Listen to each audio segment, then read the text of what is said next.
Maka dari itu teman-teman, diharapkan bersabar, jangan sampai kita masuk dalam perangkap mereka, jangan sampai kita masuk dalam irama gendang mereka. Ini adalah jebakan supaya apa? Supaya Islam 212 bisa melakukan hal-hal yang mereka ingin lihat, yaitu kekerasan. Dan nantinya ketika kita melakukan kekerasan, kita akan dicap radikal dan hilanglah semua usaha kita Islam 212 yang selama ini selalu membuat aksi damai.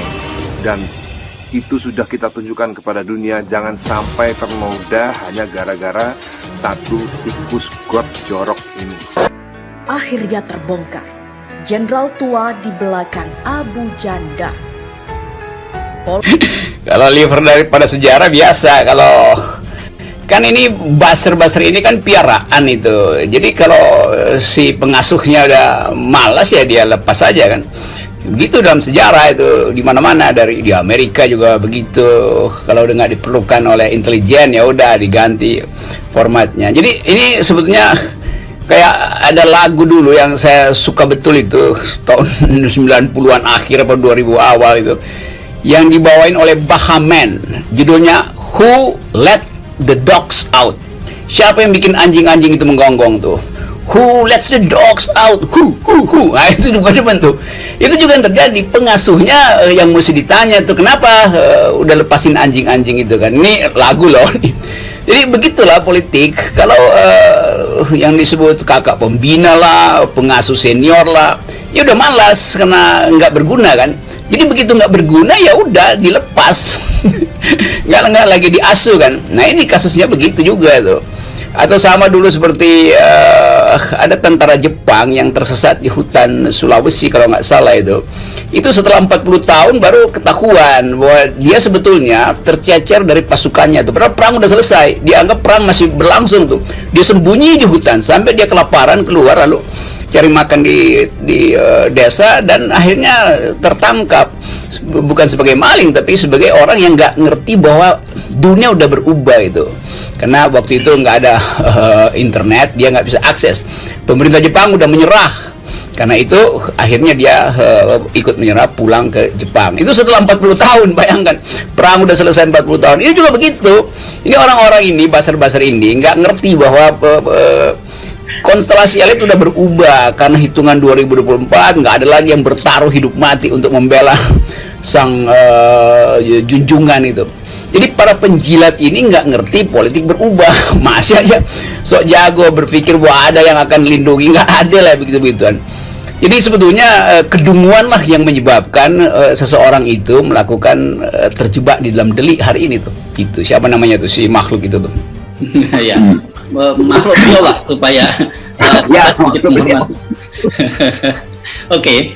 Ini kan jadi menarik gitu karena partai-partai politik yang selama ini diam. Saya sendiri juga kaget ketika tiba-tiba KNPI yang turun gitu. Ini kan lama nggak kedengeran apa-apa, tiba-tiba KNPI beraksi dan kemudian PBNU mulai muncul komentar-komentar dan terakhir kemudian partai-partai politik. Jadi ini betul-betul sebuah orkestra yang kita tahu ada dirijennya tapi nggak kelihatan dirijennya. Apakah ini salah dalam berucap yang mengandung rasisme dan tugasnya Polri untuk menyampaikan secara transparan sesuai dengan undang-undang dari KUHP tersebut. Apakah ini menjadikan narasi sebagai tindak pidana atau tidak? Kita tunggu Polri menyikapi dan periksa si Permadi Arya. Pola provokasi Abu Janda mirip Intel. Ada sosok jenderal tua, bikin dia kebal hukum. Hopes.id. Nama Permadi Arya atau Abu Janda kerap menuai kontroversi. Bisa dibilang, ucapannya di media sosial kental dengan ujaran kebencian hingga provokasi. Hal itu dinilai meresahkan dan provokasinya dikhawatirkan mengoyak atau hingga memecah belah negara kesatuan Republik Indonesia. Namun siapa sangka, ujarannya di media sosial dinilai memiliki pola tersendiri hingga dicurigai memiliki agenda setting untuk pemerintah RI. Hal itu diungkapkan Direktur Eksekutif Oversight of Indonesia's Democratic Policy, Satyo Purwanto. Dilansir laman Ermol, dia mengatakan bahwa Abu Janda punya pola agitasi yang menyerang Islam hingga siapapun yang kritis terhadap kekuasaan. Menurutnya, tahap itu sudah mengkhawatirkan dan berpotensi menjadi beban politik istana. Berpotensi menjadi beban politik istana yang kini harusnya pemerintah sedang fokus menghadapi pandemik dan berusaha dalam pemulihan ekonomi. Lebih lanjut, dia mengatakan bahwa sepak terjang atau polanya melakukan provokasi di media sosial tidak terlihat alami, melainkan mirip desain. Artinya ada yang memonitoring, ada yang mentoring, ada target, pola, dan tujuan. Ini sangat berbahaya. Negara akan terus dalam situasi instabilitas akibat manuver pegiat sosial media macam Abu Janda ini. Seperti cara-cara Intel lama yang adu domba dan memasang konflik yang sudah usang. Lebih lanjut, dia menduga kuat bahwa Permadi Arya punya mentoring seorang mantan jenderal. Dia menyimpulkan demikian karena dia terkesan kebal hukum. Dia menyarankan sebaiknya jenderal tua itu jangan lagi disibukkan dengan hal-hal yang justru merusak negara karena sudah saatnya menikmati masa tua bersama cucu dan banyak tidur siang. Jangan lagi memperkeruh bangsa ini dengan ambisi dan syahwat kekuasaan yang sudah tidak sesuai lagi dengan zamannya, dan berhenti menggunakan proksi seperti orang-orang dengan nama Abu Janda. Sebelumnya, Permadi Arya dilaporkan oleh KNPI ke Baris Krim Polri atas dugaan rasis dan penistaan agama karena ujaran rasis yang menyerang aktivis Natalius Pigai. Tak lama berselang, beredar fotonya terlihat dengan mantan Kepala Badan Intelijen Negara periode 2001-2004 AM Hendro Priyono. Dengan beredarnya foto tersebut menguatkan kecurigaan publik soal sosok di belakang Permadi Arya. Salah satu yang memposting fotonya adalah politisi Partai Demokrat Yan Aharhab.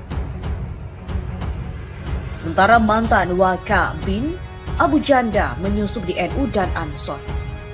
Mantan Wakil Kepala Badan Intelijen Negara yang juga tokoh NU berpengaruh As'ad Said Ali menyatakan bahwa pegiat media sosial Permadi Arya alias Abu Janda menyusup di Ansor dan NU. Teka-teki siapa Abu Janda yang selama ini sering membuat pernyataan kontroversial pun terbongkar. Pria bernama Hedi Satya Permadi yang pernah mengaku NU dengan memposting foto bersama Ketua Umum PBNU Kiai Haji Said Akil Siraj ternyata diduga penyusup di NU, terutama di GP Ansor. Kesimpulannya, dia penyusup ke dalam NU ataupun Ansor, sehingga perlu ditelusuri kenapa bisa ikut pendidikan kader Ansor atau Banser. As'ad menegaskan bahwa provokasi yang dilakukan Abu Janda memunculkan stigma negatif terhadap NU. Kerusakan provokasi yang ditimbulkan di lingkungan NU selama ini cukup besar. Beberapa pondok pesantren merasa terusik dan bahkan ada yang menjauhi mufarakah struktur NU misalnya di daerah sekitar Bogor. Selain itu, menurut As'ad Said, pernyataan dari Abu Janda bertolak belakang dengan fikrah seorang Nahdliyin. Dia menyarankan PBNU secara resmi bersikap tegas terhadap Abu Janda. Abu Janda saat mengikuti pelatihan Ansor atau Banser tidak ada rekomendasi dari cabang atau wilayah Banser sesuai dengan persyaratan sebagai anggota. Prasangka baik dan tidak baik mengecek latar belakang siapa sebenarnya Abu Janda itu. Menurut As'ad, pimpinan Banser telah menegur Abu Janda untuk tidak berbicara tentang ke-NU-an atas nama Ansor dan juga menginfokan beberapa media terkenal mengenai hal itu.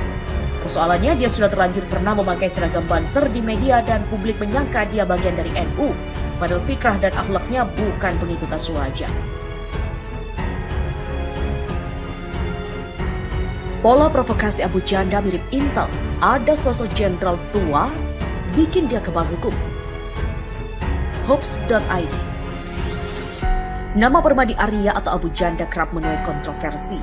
Bisa dibilang, ucapannya di media sosial kental dengan ujaran kebencian hingga provokasi. Hal itu dinilai meresahkan dan provokasinya dikhawatirkan mengoyak atau hingga memecah belah negara kesatuan Republik Indonesia. Namun siapa sangka, ujarannya di media sosial dinilai memiliki pola tersendiri hingga dicurigai memiliki agenda setting untuk pemerintah RI. Hal itu diungkapkan Direktur Eksekutif Oversight of Indonesia's Democratic Policy, Satyo Purwanto. Dilansir laman Ermol, dia mengatakan bahwa Abu Janda punya pola agitasi yang menyerang Islam hingga siapapun yang kritis terhadap kekuasaan. Menurutnya, tahap itu sudah mengkhawatirkan dan berpotensi menjadi beban politik istana.